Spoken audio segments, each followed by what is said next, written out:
आदाब नाज़रीन, ग्रोविंग कश्मीर में आपका खैर मकदम है। नाज़रीन, आप जानते होंगे कि कुछ महीने पहले कश्मीर में एक बहुत ही एक बड़ा इशू खड़ा हुआ था। वो हुआ था गाड़ियों को लेकर। जो हमारे कश्मीर में यहाँ पे अभी बाकी सारे डिस्ट्रिक्ट्स की गाड़ियाँ चल रही हैं, जिन पे बाकी सारे डिस्ट्रिक्ट्स के नंबर्स लगे हुए हैं, तो पुलिस उनको रोकती थी और उनके बारे में अच्छी तरह से जो पूछताछ है वो की जाती थी। और कुछ देर के बाद जो ट्रांसपोर्ट डिपार्टमेंट है उनकी तरफ से एक ऑर्डर जो है इशू हुआ था, जिसमें ये कहा गया था कि जो भी बाहर की गाड़ियां हैं जिनके पास बाहर के नंबर्स लगे हुए हैं, उन गाड़ियों को यहाँ कश्मीर में कश्मीर के हिसाब से, यहाँ के सिस्टम के हिसाब से रजिस्ट्रेशन करनी पड़ेगी।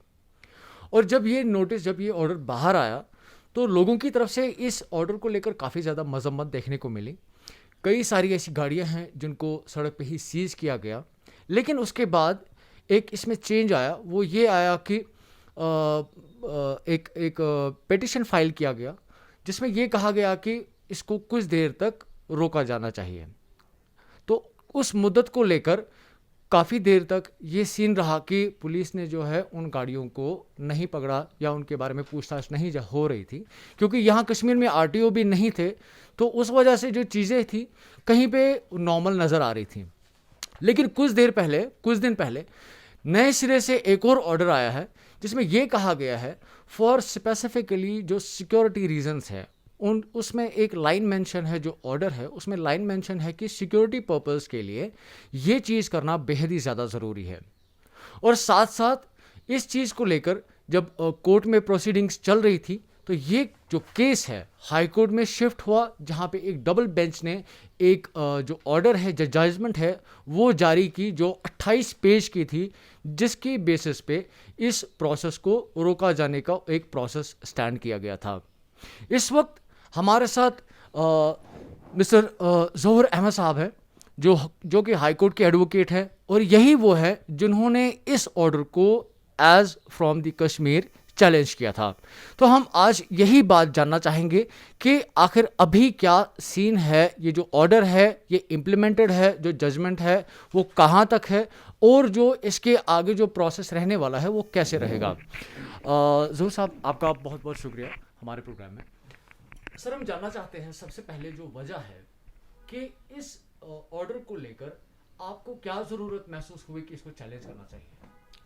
देखिए सर, जो 27 मार्च को जो आरटीओ कश्मीर ने एक ऑर्डर इजरा किया था, सर्कुलर इजरा किया गया था, जिसमें ये बोला गया था कि जो भी जम्मू एंड कश्मीर, गैर जम्मू एंड कश्मीर जो भी यहाँ गाड़ियाँ चल रही है हमारे जम्मू एंड कश्मीर में, जिनको गैर Jammu and Kashmir registration number है, उनके लिए कंपलसरी बोला गया था उनको जम्मू कश्मीर रजिस्ट्रेशन नंबर होना चाहिए और उनको रजिस्टर होना है विदिन 30 डेज़। और वो ऑर्डर बोल, और अगर अदरवाइज़ कानूनी कार्रवाई उनके खिलाफ की जाएगी सब। और ये भी बोला गया था उस ऑर्डर के, जब अब लोग जा रहे थे रजिस्ट्रेशन करने के लिए, वहाँ से उनको 9% टैक्स लिया जाता था, जैसे नई गाड़ियों को लिया था। जब नई गाड़ी हम खरीदते हैं उसके लिए भी टोकन टैक्स होता है, टोकन टैक्स भी लिया जाता था अंडर दैट वेरी सर्कुलर। तो विद इन कमिंग डेज 2-3 दिन में लगभग 2-3 हज़ार गाड़ियाँ सीज भी की गई लॉ एनफोर्सिंग एजेंसीज की तरफ से।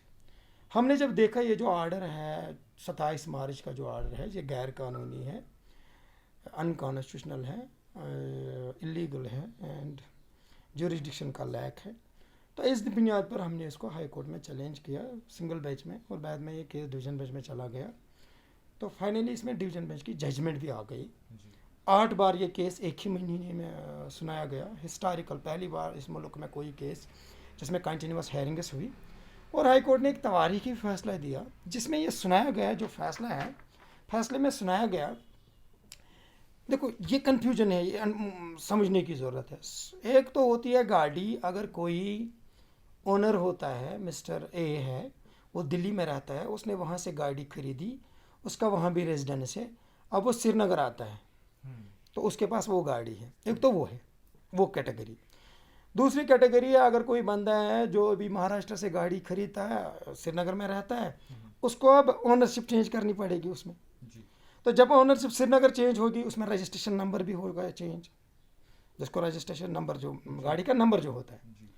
या अगर किसी को अपने नाम पर ही गाड़ी है, वो दिल्ली में रहता है, तो वो अगर श्रीनगर आएगा, कोर्ट ने बोला कि जब भी अगर कोई बंदा, क्योंकि ये डिवीजन बेंच की जजमेंट है, ये पूरे मुल्क में एब्सोल्यूट जजमेंट है, अगर कोई बंदा जिस एक स्टेट में रहता है वहाँ उसका गाड़ी का नंबर है, जब वो दूसरे स्टेट में जाएगा, अगर वो 12 महीनों से ज़्यादा टाइम तक वहाँ रहेगा कंटिन्यूसली, उधर ही अब उसको रहने, तब जाके उसको उसको वो गाड़ी का नंबर चेंज करवा सकता है, यानी वहाँ का नंबर ट्रांसपोर्ट अथॉरिटी के पास जाके वहाँ का नंबर उसको मिल सकता है, otherwise there is no need. अब मसला जो है, अब जब लोग जाएंगे तो ये कोर्ट ने बोला। दूसरी चीज़, कोर्ट ने वो सर्कुलर काश किया, जिस सर्कुलर था वो कम्प्लीटली काश किया, और कोर्ट ने ये भी बोला कि जब कोई बंदा अब गाड़ी का नया नंबर चढ़ाएगा, अगर गाड़ी एक स्टेट में रही 5 साल, अब जब जम्मू कश्मीर आ गई, अगर उसको वहाँ का नया नंबर चढ़ाएगा 12 महीनों के बाद, जब भी चढ़ाएगा नंबर, या खुद ही चाहेगा, या किसी ने दिल्ली से गाड़ी खरीदी है, दिल्ली का है ओनर, अब वो श्रीनगर का ओनर है, अब उसको ट्रांसफ़र करनी है गाड़ी, तो नंबर फिर चढ़ाना पड़ेगा।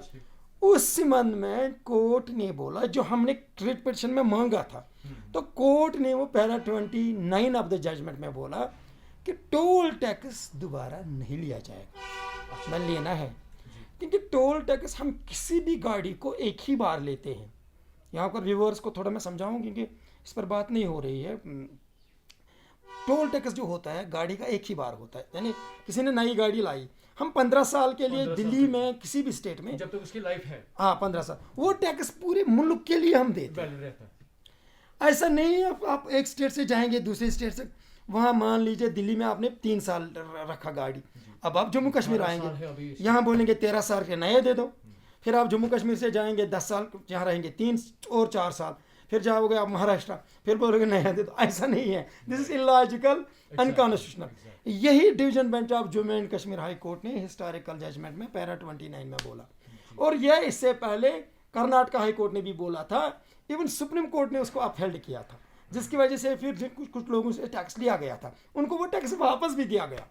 ये इस जजमेंट में ये भी हवाला है, और फाइनली कोर्ट ये भी बोलती। तो सर जब यहाँ तक हम पहुँच चुके थे बाय कोर्ट बाय लॉ, तो दूसरा ऑर्डर, फिर दूसरा सर्कुलर इशू करने का जो कि लेटेस्ट आया है, जो नीतीश साहब ने निकाला है, तो उसके हवाले से फिर इसको क्या रीज़न है फिर से करने का? जब भी कोई जजमेंट आती है कोर्ट की तरफ से, कोर्ट में 2 पार्टीज होती है, एक जो केस करता है, दूसरे जिसके खिलाफ होता है। जब भी कोई जजमेंट आती है, डेफिनेटली केस एक पार्टी के फेवर में होगा, मतलब कानून के फेवर में, प्रैक्टिकली वो एक पार्टी के फेवर में जाएगा। ये केस, ये जो जजमेंट थी, it was in the favour of law, in the favour of constitution, indirectly in the favour of people. अब रेस्पोंडेंट डिपार्टमेंट जो है, उनके पास एक ऑप्शन है, 60 डेज के अंदर इस जजमेंट को वो सुप्रीम कोर्ट में चैलेंज कर सकते हैं, जिसमें हमने कैविट भी फाइल की थी सुप्रीम कोर्ट में एडवांस में। अगर फिर supreme court, honourable supreme court तक है, वो इस जजमेंट को अपहेल्ड करें या विदहेल्ड करें, लेकिन उन्होंने वो ऑप्शन नहीं चूज किया। जब वो ऑप्शन चूज नहीं किया, दैट मीन्स जजमेंट फाइनल हो गई, जजमेंट की फाइनलिटी आ गई। अभी 60 डेज नहीं हुए थे, तो 29/4 को जजमेंट आई, 29/5, 29/6, अभी 29/6 नहीं आया, अभी 18 जून है, तो अभी कुछ दिन बाकी है। उन्होंने जजमेंट को इम्प्लीमेंट किया और सर्कुलर निकाला, दैट मीन्स जजमेंट की फाइनलिटी हो गई, जजमेंट उन्होंने एक्सेप्ट की। अब जजमेंट में कोई कामा, कोई फुल स्टॉप, कोई चेंज नहीं हम कर सकते हैं, जजमेंट इज नॉट फाइनल। लेकिन जब उन्होंने सर्कुलर इशू किया, इस सर्कुलर में ऊपर से ये दिखाते हैं जजमेंट को हम इम्प्लीमेंट कर रहे हैं, तो अच्छी बात है। नीचे इसमें ड्राफ्टिंग में कुछ गलती हुई है, इसमें कुछ सेक्शंस लिखे गए हैं। एक सेक्शन इसमें सेक्शन 39, सेक्शन 39 बोलता है, no person shall drive any motor vehicle and no owner of the vehicle shall cause or permit the vehicle to the drive in public place or in other any place unless vehicle registered in accordance with the chapter। उसका मतलब होता है, अगर किसी को नई गाड़ी, जिसने लॉ को इम्प्लीमेंट नहीं किया, अगर किसी को नई गाड़ी है, उसको भी रजिस्ट्रेशन है ही नहीं, वो नहीं चला सकता। अगर किसी को गाड़ी दिल्ली में किसी के नाम पर है, यहाँ तो कोई और चला रहा है, 12 महीनों से ज़्यादा टाइम पर यहाँ है, खुद उसको वहाँ का उसके नाम पर गाड़ी है, सही है, उस ज़िम्मन में तो वो वायलेट हो रहा है काम, ये इसकी मतलब यही निकल। लेकिन किसी मीडिया हाउस ने क्या किया, उन्होंने आधी वाली लाइन उठाई, नो व्हीकल, तो बनाया इसको मैसेज, तो बवाल उठ गया। एक गलती तो वो हो गई। दूसरी गलती जो इसमें है, इस ऑर्डर में, इसमें क्लियरली लिखना चाहिए था लास्ट में कि टोकन टैक्स नहीं लिया जाएगा, लेकिन वो नहीं लिखा गया है। टोकन टैक्स लिया नहीं है कहीं पे, ना लिखा गया है, लेकिन ऐसा लिखा है, इसकी मीनिंग निकाली जाती है, इनको अप्रहेंशन है टोकन टैक्स लेने की, क्योंकि इसमें लिखा है follow the RTOs are directed last में, तो फॉलो द रूल्स। यहाँ तो ठीक है 54, 55, 56 of motor vehicle act and the SOs, क्योंकि एक एसओ के तहत ये टैक्स ले रही थी। अब वो एसओज क्या है, तो यहाँ पर लग रहा है अप्रहेंशन है, टैक्स लिया जा सकता है। इनकेस टैक्स लिया जा सकता है, वो कंटेम्प्ट ऑफ कोर्ट है। लेकिन अभी तक हमारे पास इंफॉर्मेशन वैसे आती है, हमें टैक्स लिए थे, कोई डॉक्यूमेंटल एविडेंस हमारे पास भी नहीं है अभी कि ये लोग टैक्स लेते हैं। तो सर जो आपने ये एप्रीहेंशन वर्ड का जिक्र किया, तो इसका मतलब कि ये अभी एक गैप रखी गई है जिसके थ्रू इस चीज़ को इम्प्लीमेंट किया जा सकता है।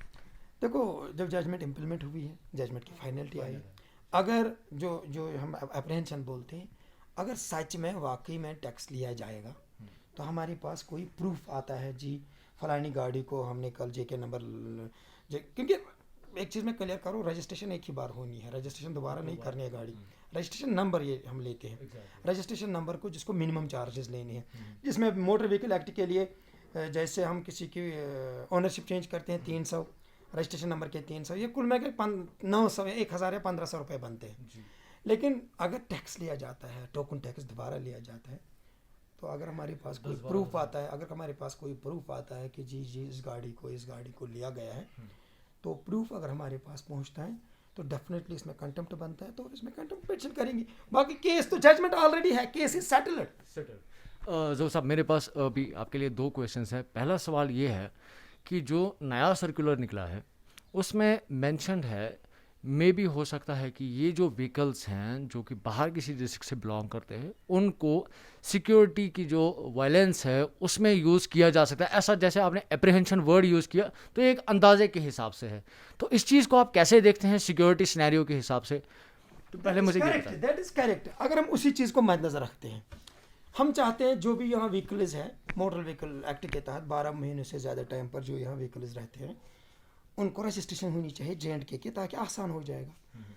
तो इससे बेटर लिखना था ना लास्ट में, इस चीज़ को मद्देनजर रखकर हम सब व्हीकल ओनर्स को रिक्वेस्ट करते हैं, वो इमिडिएटली अथॉरिटीज़ के पास है, JK नंबर ले लो। और स्कीम रखनी थी, अगर इसमें 1500 बनता है, नहीं जी हम 1000 लेंगे, हम 500 ही लेंगे। सिक्योरिटी का इशू है ना, सिक्योरिटी। अब क्वेश्चन है क्या, लेकिन यहाँ से मैं सिक्योरिटी बोल, जब सिक्योरिटी आ गई तो अच्छी बात है, तो हमें फिर प्रमोट करना है इस सिस्टम को। तो कहीं ना कहीं, लेकिन यहाँ से लग रहा मुझे टैक्स लेने का अंदर से है, अंदर से जो अप्रेंस है वो टैक्स लेने का है। आपको नहीं लगता है अगर व्हीकल ओनर्स को बोला जाएगा कि आप JK नंबर चढ़ाओ, आपको सिर्फ रजिस्ट्रेशन नंबर के पैसे लिए जाएंगे, देखिए 300 + 300 600, 1000 लेंगे। आपको नहीं लगता सब लोग जाएंगे? क्योंकि यहाँ पर क्रेज भी है, लोगों को JK नंबर, क्योंकि उस गाड़ी के अगर आपको गाड़ी बेचनी है, उसको पैसे भी जाते हैं। दूसरा सवाल मेरा, फिर JK में क्रेज है श्रीनगर नंबर और जम्मू नंबर, तो लोग पीपल विल प्रेफर। जो साहब, मेरा एक सवाल है आपसे कि जो हम गाड़ी की वैल्यूएशन करते हैं, सपोज मान लीजिए JK की गाड़ी है तो इसकी वैल्यू सही बनती है। उसके बाद अगर हम दिल्ली की गाड़ी लेते हैं, तो यहाँ पे आपने देखा होगा कि श्रीनगर ऐसे बहुत सारे ऐसे इलाके हैं जहाँ पे कबाड़ियों ने अपना एक बिजनेस स्टार्ट किया है, जहाँ पे वो पुरानी गाड़ियाँ दिल्ली या वगैरह किसी स्टेट की हैं बेचते हैं। तो आपको क्या लगता है कि सपोज मान लीजिए कोई गाड़ी 14 साल ऑलरेडी चल चुकी है, अभी उसके पास 1 साल है, 1 साल की ड्यूरेशन के लिए उसको गवर्नमेंट सपोज मान लीजिए टैक्स चार्ज करेगी, तो आपको क्या लगता है कि ये वैल्यूएशन का जो सिस्टम है ये कहाँ पे पहुँचेगा? और सेकंड, जो ये कबाड़ियों का जो सिस्टम है गाड़ियों को यहाँ पे लाने का, बाहर चीप रेट्स पे 30,000 40,000 दिल्ली की गाड़ियाँ यहाँ पे मिल जाती, तो उस सिस्टम को कहीं पे रोका जा सकता है क्या? देखिए, इसके 2 पहलू है। एक पहलू है, अगर लोग यहाँ के लोग गाड़ियाँ बाहर से लाते हैं, तो वहाँ के लोग यहाँ से गाड़ियाँ लेंगे, इकॉनमी के लिए अच्छी चीज़ है, इससे मनी फ्लो हो जाता है इकॉनमी के लिए, ठीक है। अगर इसके कुछ गलत नतीजे निकलते हैं, जैसे अगर वो पुरानी गाड़ियां लाते हैं, यहाँ पर पोल्यूशन प्रॉब्लम हो जाती है, गाड़ी की लाइफ ज़्यादा है, उसके लिए सर उसके लिए एक मैकेनिज्म होना चाहिए, क्रिएट करना चाहिए, उस चीज़ को स्टॉप करना चाहिए उस चीज़ उस संबंध में। लेकिन अगर अगर फॉर एग्जांपल फ्रेश गाड़ियाँ लाई जाती है तो उसमें कोई प्रॉब्लम नहीं है। यहाँ पर भी अगर कोई है, किसी को नई गाड़ी है, वो भी 2 साल के बाद उसको सेल आउट करना चाहेगा, तो उसमें कोई इशू नहीं है। हाँ। तो इसलिए ये दोनों पहलू हमें मद्देनजर रखने हैं वर्ल्ड एग्रीमेंट। हम क्या करते हैं जब आप देखेंगे कि जैसे ऑरटीओ में गए हमें लाइफ चढ़ानी है गाड़ी की। ये भी आपने देखा होगा कि काफ़ी लंबा चौड़ा ये एक इशू रह चुका है आज तक कि जो स्टेट की हमारी गाड़ी है यूटी की, तो उसकी जो लाइफ है उसमें और ज़्यादा गैप रहती है। लेकिन अगर हम दिल्ली की गाड़ी खरीदते हैं और यहाँ पे ड्राइव करते हैं उसको, तो उसकी जो लाइफ की वैलिडिटी होती है as compare to this car कम होती है। तो इसका जो पॉल्यूशन का सिस्टम है जैसे आपने जिक्र किया, तो आपको नहीं लगता कि अगर हम वहाँ की गाड़ियों को कंप्लीटली पहले मॉनिटर करके वेरीफाई और चेक करके उनको स्टेट में लाएं, तब ठीक रहेगा माहौल के हिसाब से? वो सबसे ज़्यादा ठीक है। उसी लिए बोला गया था, इस जजमेंट में कोर्ट ने भी बोला था, इनको बोला था आप एक मैकेनिज्म बना दीजिए, और ये सर्कुलर में वो मैकेनिज्म होना चाहिए था।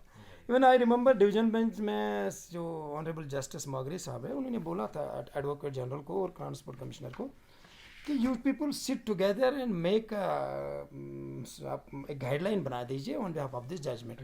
तो that could have been created. उसका अभी भी स्कोप है करने का, प्रोवाइडेड अगर हम वो करें। अगर हम सच में इसको आलूदगी से बचाना चाहेंगे, इस रीजन ऑफ द लैंड जो है मुल्क का, तो that is possible, that is feasible. क्योंकि अक्सर देखा जाता है जो दिल्ली की मतलब गाड़ियाँ आती हैं उनकी जो इंजन की जो क्वालिटी होती है बहुत ही ज़्यादा ख़राब होती है। अक्सर वो कबाड़ियों के पास देखी जाती है। 1 साल की उसकी वैलिडिटी होती है। कोई किसी को बोलते हैं भाई 30,000 की गाड़ी है, 1 साल चला ले, उसके बाद हम कबाड़ी को कर लेंगे। तो वो कबाड़ियों का भी सिस्टम एक बिजनेस बन चुका है। उनको पता है कि 1 साल गाड़ी चलेगी, रोकने वाला तो कोई है नहीं, इसका तो सिस्टम बाहर का ही है, 1 साल के बाद ख़त्म हो जाएगी, 30 साल। लेकिन गाड़ी 14 साल ऑलरेडी चल चुकी होती है, उसकी जो फिटनेस है उसकी कोई वेरिफिकेशन नहीं होती, तो ऑब्वियसली हमारे यहाँ पे जो एनवायरनमेंट है उस पर भी इफेक्ट पड़ता है। वही उसके लिए एक मैकेनिज्म बनाया जा सकता है और बनाना चाहिए, जो अगर ऐसी चीज़ है उन चीज़ों को पूरा चेक बैलेंस करके एक स्कैन करके फिर देखा जाए, तो वो तो होना ही चाहिए। वो भी लैक है। There are so many things which are to be done. उसकी कमी लग रही है। मैं वही बोल रहा हूँ, इवन क्योंकि अभी पता भी नहीं चलता है कितनी गाड़ियाँ यहाँ आती हैं। तो एक मैंडेटरी, अगर आप गाड़ियों को लाते हैं, इनको वैसे भी आप रजिस्टर करते हैं। अगर यहाँ पर और भी प्रॉब्लम्स हैं जो आपने इशारा किया बीच में इंटरव्यू में, तो अगर वहाँ से गाड़ियाँ इतनी आती है, चेक भी होना चाहिए था, एक मॉनिटरिंग। तो वो तो ट्रांसपोर्ट महकमे को उसमें कुछ सोचना चाहिए, ऐसी सेल बनानी चाहिए जहाँ से भी गाड़ियाँ घुस जाते हैं स्टेट में, उसके लिए एक मैकेनिज्म। और इट इज़ नॉट डिफ़िकल्ट, क्योंकि ये रोड से गाड़ियाँ आती हैं, हवाई बाय एरोप्लेन तो आती नहीं है, समंदर से नहीं आती हैं, पहाड़ों से नहीं आती हैं, रोड से आते हैं। तो रोड तो एक ही है मुल्क, और इसको एक ही है, तो it can be done easily. Sir मैं आपसे एक लास्ट बात जानना चाहता हूँ कि अभी जो र्यूमर्स काफ़ी ज़्यादा फैले हुए, लोग इस बात को लेकर काफ़ी ज़्यादा परेशान हैं, किसी को नहीं पता कि एक्चुअली अब करना क्या है। तो सर मैं आपसे जानना चाहता हूँ कि सर्कुलर तो ऑलरेडी मीडिया में है, तो आपसे मैं जानना चाहता हूँ कि अभी जो लोगों का स्टेज है उनको किस तरीके से चीज़ों को करना चाहिए और देखना चाहिए। देखिए, जहाँ तक लोगों को रजिस्ट्रेशन गाड़ियों की registration number Jammu and Kashmir का लोग चाहते हैं गाड़ियों में चढ़ाना जाए, अगर वो 12 महीनों से ज़्यादा उनको टाइम हुआ है या उससे पहले वो चाहते हैं, या कोई ट्रांसफ़र, तो उस सिमन में they should do that simultaneously. जहाँ पर टोल टैक्स उनसे फिर से मांगा जाता है, they should inform media, they should inform us, so that we can come to know. आपको पता चलेगा, आपसे हमको पता चलेगा, so that we can inform the court, so that this judgment can be implemented in letter and सुपरेट।